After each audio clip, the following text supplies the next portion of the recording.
Miracles mirror God's eternal love. To offer them is to remember Him, and through His memory to save the world. Miracles mirror God's eternal love. To offer them is to remember Him, and through His memory to save the world. What we forgive becomes a part of us as we perceive ourselves. The Son of God incorporates all things within Himself as you created Him. Your memory depends on His forgiveness. Your memory depends on His forgiveness. What He is unaffected by. What He is unaffected by His thoughts. But what He looks upon is their direct result. Therefore, my Father, I would turn to You. Only Your memory will set me free, and only my forgiveness teaches me to let Your memory return to me and give it to the world in thankfulness. Miracles mirror God's eternal love. To offer them is to remember Him, and through His memory to save the world. Miracles mirror God's eternal love. To offer them is to remember Him, and through His memory to save the world. And as we gather miracles from Him, we will indeed be grateful. For as we remember Him, His Son will be restored to us in the reality of love. Miracles mirror God's eternal love. To offer them is to remember Him, and through His memory to save the world. Miracles mirror God's eternal love. To offer them is to remember Him, and through His memory to save the world. And through His memory to save the world. Well, thank you all so much for joining me today and studying A Course in Miracles. I'm Forgiveness Willie, teaching forgiveness from the Ozarks in front of my bamboo in my yard. And we're ready for lesson 350. Just have 15 lessons to go. Really just about 10 or 11, isn't it? The last lesson will be 5 times. Anyway, lesson 350. Tuesday, December the 16th of 2025. And it's the Saturday preceding that Tuesday that I'm doing this recording. Miracles mirror God's eternal love. To offer them is to remember Him, and through His memory to save the world. What we forgive becomes a part of us as we perceive ourselves. The Son of God incorporates all things within Himself as you created Him. Your memory depends on His forgiveness. What He is unaffected by His thoughts, but what He looks upon is their direct result. Okay, so remember, what you are is unaffected by what you think. You can think you're a sinner and that someone else is a sinner and reap the consequences of loss of peace and lose the opportunities in the dream to love your neighbor as yourself. But that doesn't make it true. You're still the Holy Son of God, forever loving and forever loved. Everything else was a dream. So when He says what He is unaffected by His thoughts, but what He looks upon is His thoughts' direct result. So what you're going to see is what you've been thinking about. So we want to start seeing ourselves as the holy, invulnerable Son of God. Holy. Holy is God. Therefore, my Father, okay, so again on that, what He is unaffected by His thoughts, but what He looks upon is their direct result. Therefore, my Father, I would turn to You. Only Your memory will set me free. Only Your memory will set me free. And only my forgiveness teaches me to let Your memory return to me. and give it to the world in thankfulness. And so we gather miracles from Him. And so we gather miracles from Him. Oh, and as we gather miracles from Him, we will indeed be grateful for the miracles that we gather from God. And as we remember Him, His Son will be restored to us in the reality of love. So let's let the holiness of God's Son return to our memory so that we can give thanks for all the miracles that we receive and that we give. Miracles mirror God's eternal love. To offer them is to remember Him, and through His memory to save the world. Be sure you do your 2 longer practice periods today where you sit in the silence with that idea and try to let your thoughts be still so that you can hear God's voice. He's always speaking to you. We've just been so busy thinking about all the things in our mind that we don't let it settle enough to hear the voice for truth. That's always there. But our thoughts that we've been thinking in conflict to the voice for truth keeps us from hearing the truth. What is a miracle? Back a couple pages. Before we read it, let me also remind you to be sure to do your hourly remembrance today, where you stop and pause every hour, check in, make sure you're at peace, that you're listening to God's voice, and that you're peaceful, that you're joyful, that you're receiving the miracles of love, that you're looking on your brothers and sisters with the holiness of God. Praying for your enemies until there are no enemies at all. Okay, so do that every hour of the day too. Give thanks and ask God direction every hour. What is a miracle? A miracle is a correction. It does not create nor really change at all.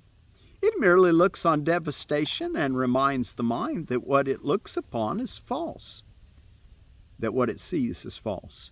It undoes error, but does not attempt to go beyond perception nor exceed the function of forgiveness. Thus it stays within time's limits. Yet it paves the way for the return of timelessness and love's awakening, for fear must slip away under the gentle remedy it brings. A miracle contains the gift of grace, for it is given and received as one, and thus it illustrates the law of truth the world does not obey, because it fails entirely to understand its ways. A miracle inverts perception which was upside down before, and thus it ends the strange distortions that were manifest. Now is perception open to the truth. Now is forgiveness seen as justified. Forgiveness is the home of miracles. The eyes of Christ deliver them to all they look upon in mercy and in love. Are you using the eyes of Christ? Are you seeing the forgiven world? Where the miracle, that's the home of miracles, the forgiven world. Perception stands corrected in His sight, and what was meant to curse has come to bless. Each lily of forgiveness offers all the world the silent miracle of love, and each is laid before the Word of God upon the universal altar to Creator and creation in the light of perfect purity and endless joy. The miracle is taken first on faith, because to ask for it implies the mind has been made ready to conceive of what it cannot see and does not understand. Yet faith will bring its witnesses to show that what it rested on is really there. And thus the miracle will justify your faith in it and show it rested on a world more real than what you saw before, a world redeemed from what you thought was there. Miracles fall like drops of healing rain from heaven on a dry and dusty world where starved and thirsty creatures come to die. Now they have water. Now the world is green. And everywhere the signs of life spring up to show that what is born can never die. For what has life has immortality. Okay, well, let's go take a look at our song of prayer. We're in chapter 1, which is prayer, and we're ready for Roman numeral 3, praying for others. So let's see what it says. And be sure to keep in mind today, miracles mirror God's eternal love. To offer them is to remember him, and through his memory to save the world. Just by remembering God, we're going to save the world. Just the effect is from that cause of remembering God, and the effect is a world redeemed from hell and every thought of hell. Okay, praying for others, number 3. We said that prayer is always for yourself, and this is so. Why then should you pray for others at all? And if you should, how should you do it? Praying for others, if rightly understood, becomes a means for lifting your projections of guilt from your brother and enabling you to recognize it is not he who is hurting you, it's your thoughts. He can't do anything without your thoughts. I was looking at a piece of property that I've got some people living on. It was a real mess the other day. And I was thinking the whole time I was looking at it, I wanted to tell them I'll clean it up. But I was thinking, why did I allow this? What thoughts did I have in my mind that precipitated into myself in the form of my brothers and sisters leaving a mess? New way to look at it, huh? Taking responsibility, changing the thing you truly can change. That doesn't mean I won't tell them to clean up their mess, but I'll do it with the knowledge that they couldn't have made the mess unless I had allowed it to happen in my mind. Okay. The poisonous thought that he is your enemy, your evil counterpart, your nemesis, must be relinquished before you can be saved from guilt. For this the means is prayer, of rising power and with ascending goals until it reaches even up to God.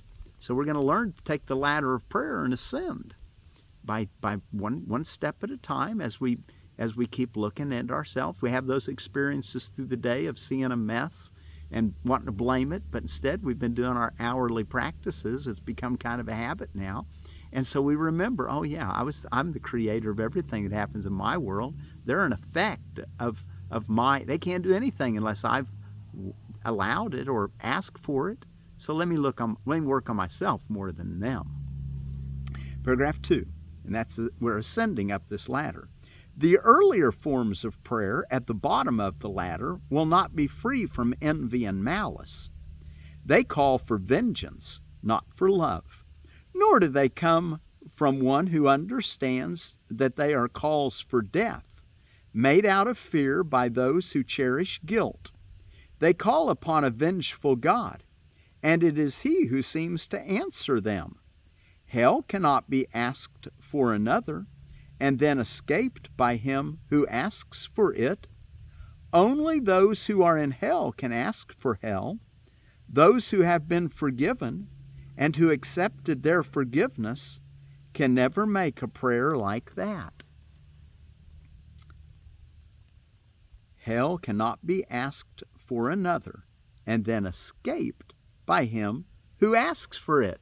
I could have condemned my brothers and sisters for the mess, but instead I did talk to them about it. But the whole time I'm saying it a lot kinder than if I'd really thought that they had the power to do that to me and that I was vulnerable. I just said, guys, I tried to make a joke out of it. Hey, guys, this is a little bit messier than what we don't want to get our name out here that we live in such poverty. Okay, so hell cannot be asked for another and then escaped by him who asks for it. Only those who are in hell can ask for hell. Those who have been forgiven and who accepted their forgiveness could never make a prayer like that. Paragraph 3. At these levels, then, the learning goal must be recognized that prayer will bring an answer only in the form in which the prayer was made. This is enough. From here, it will be an easy step to the next level. Okay, so the first level is to realize that what you're desiring is what you're going to get. But then the next level, from here, it will be an easy step to the next levels. The next ascent begins with this. What I have asked for my brother is not what I would have. Thus have I made of him my enemy. So, if again on that, what I have asked for my brother is not what I would have. Thus have I made of him my enemy. Now, had I started, getting really angry with them and telling them all that, I don't like the way that you're treating me, well, then I would have been treating them the way that I wouldn't have wanted to be treated. And look what he says, what I have asked for my brother is not what I would have. Thus have I made of him my enemy. That's how you make an enemy, by treating them as separate from you. It is apparent that this step cannot be. Oh, and by the way, at the end we're gonna close that with that song, or we'll just throw it in with our song for today. It is apparent that this step cannot be reached by anyone who sees no value or advantage to himself in setting others free. This may be long delayed because it may seem to be dangerous instead of merciful. In other words, you think that if you're going to forgive them, they're going to take unfair advantage of you, so you keep them kind of at arm's length and avoid them or attack them so they don't attack you. And that's why he says, this may be long delayed because it may seem to be dangerous instead of merciful. Let me just read it again. It is apparent that this step cannot be reached by anyone who sees no value or advantage to himself in setting others free. This may be long delayed because it may seem to be dangerous instead of merciful. To the guilty there seems indeed to be a real advantage in having enemies, and this imagined gain must go if enemies are to be set free. Paragraph 4. So at some level, I must have at least recognized that, with my example, that I was, that they are me, and that I want to treat them the way I want to be treated. That's what Jesus said, isn't it? Back 2,000 years ago, love your neighbor as yourself. Okay, paragraph 4. Guilt must be given up, not concealed, nor can this be done without some pain, and a glimpse of the merciful nature of this step may for some times be followed by a deep retreat into fear. For fear's defenses are fearful in themselves, and when they are recognized, they bring their fear with them. Yet what advantage has an illusion of escape ever brought a prisoner? His real escape from guilt can lie only in the recognition that the guilt has gone. And how can this be recognized as long as he hides it in another and does not see it as his own? Fear of escape makes it difficult to welcome freedom. Fear of escape makes it difficult to welcome freedom. And to make a jailer of an enemy seems to be safety. Wow. I wish I had more time to talk about this. How then can he be released without an insane fear for yourself? You have made of him your salvation and your escape from guilt. Your investment in this escape is heavy, and your fear of letting it go is strong. Paragraph 5. Stand still an instant now, and think what you have done. Do not forget that it is you who did it, and who can therefore let it go. Hold out your hand. This enemy has come to bless you. Take his blessing and feel how your heart is lifted and your fear released. Do not hold on to it, nor on to him. He is the Son of God along with you. He is no jailer, but a messenger of Christ. Be this to him, that you may see him thus. And the last paragraph, 6. It is not easy to realize that prayers for things, for status, for human love, for external, in quotes, gifts, because they're not really gifts, external gifts of any kind, are always made to set up jailers to hide from guilt. Wow, catch this. It is not easy to realize that prayers for things, for status, for human love, for human gifts of any kind, are always made to set up jailers to hide from guilt.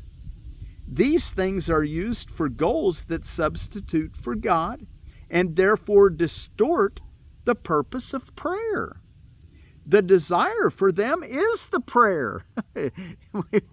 Let's not desire those things then. Let's just step back, let God lead the way, and know that we'll be given everything we need. We don't have to ask for any specifics. Now, if you feel like you need to ask, it's okay, because that's part of the ladder of prayer. But the desire for them is the prayer. Remember, the prayer is the desire, not the words you use. One need not ask explicitly. The goal of God is lost in the quest for the lesser goals of any kind, and prayer becomes requests for enemies. The power of prayer can be quite clearly recognized even in this. No one who wants an enemy will fail to find one. No one who wants an enemy will fail to find one. No one who wants to find his brother will fail to find him either, I might add. No one who needs an enemy will fail to find him. But just as surely will he lose the only true goal that is given him. Think of the cost and understand it well. All other goals are at the cost of God. Wow. Okay, let's see. And miracles mirror God's eternal love. To offer them is to remember him, and through his memory to save the world. Okay, let's see what's going on around the world today.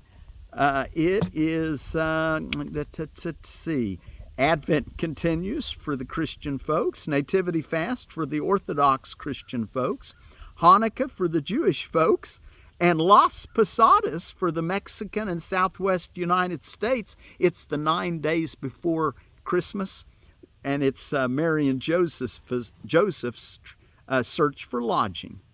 And out of holiday and observances, I also found it's Barbie and Barney Backlash Day.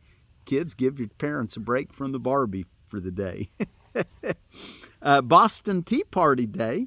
You know, that was in 1773 on this day. And I might add that, they were being taxed without representation, and that was the problem they had. Chocolate-covered anything day. Might try an ant or something, huh? Stupid Toy Day and Zionism Day. Jews having a homeland. Actually, it includes the biblical Judah kingdom of Pakistan. And a lot of those Zionists believe that it's without Arabs. I think we all ought to learn to get along with each other and let everybody live in our area, but shouldn't have any immigration problems at all as followers of God. We should all be saying, hey, we're all part of the family array. Let's learn to live together. So let's quit looking at artificial borders. And what is our Gulley's favorite butterhead? Gulley's favorite butterhead, Lactuca sativa at a Seed Savers Exchange. This tasty variety, dark green round leaves with a tinge of red and slightly undulated edges, win us over in the garden, while its crisp texture and great flavor delights us at the table. Donated to Seed Savers Exchange in 1992 by Lucille Reeves of Oklahoma. This variety was reported by Lucille to have been grown by the Gulley family of Oklahoma since about 1890. It's a butterhead and 60 days. Okay, and let's see. Okay, and I've got a near-death story. We got time, right? Yeah, I got enough time to tell you about it. Near-death story. Her name is Karen Jamer. And it was woman dies and is shown truth about soul's destiny and her future, NDE.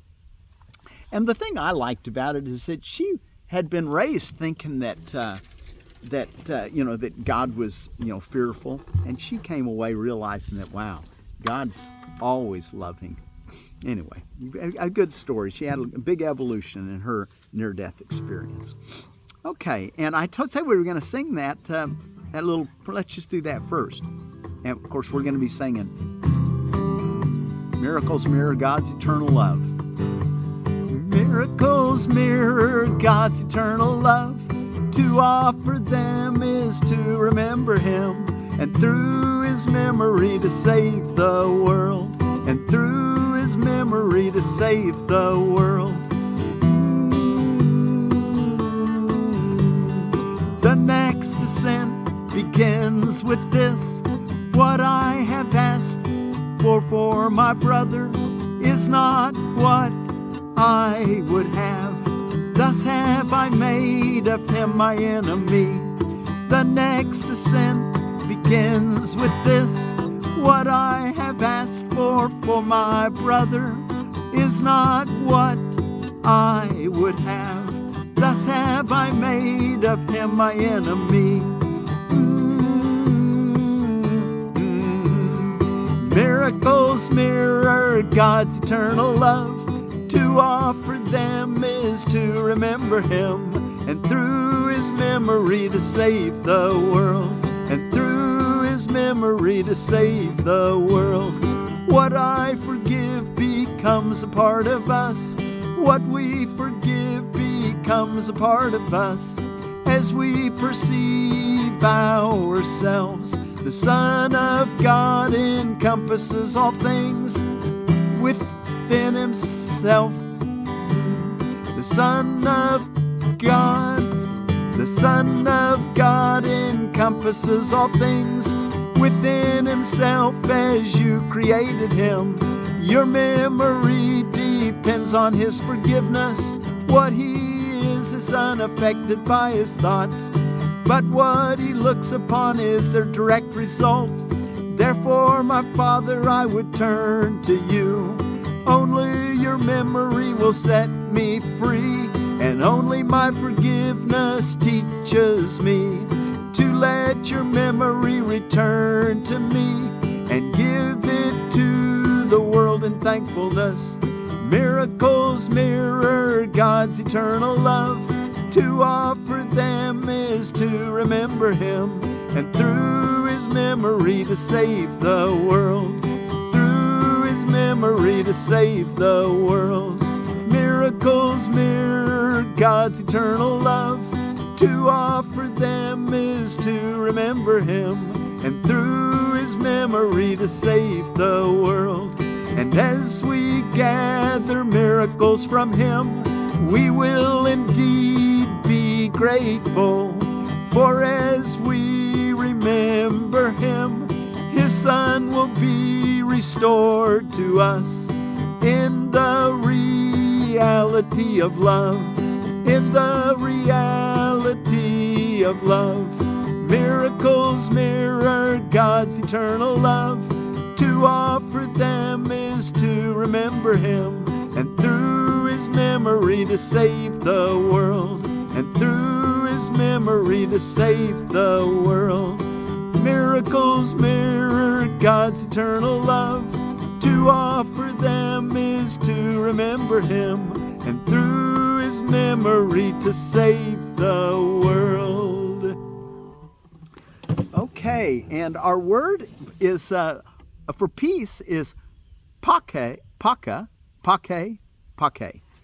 From the Abaresh people, they live in Italy these days. They kind of moved in there from Albania on the Shumban and the I think that's the Oran River and the Vajos rivers. And the word is Paqe. Miracles mirror God's eternal love. To offer them is to remember Him, and through His memory to save the world. Paqe.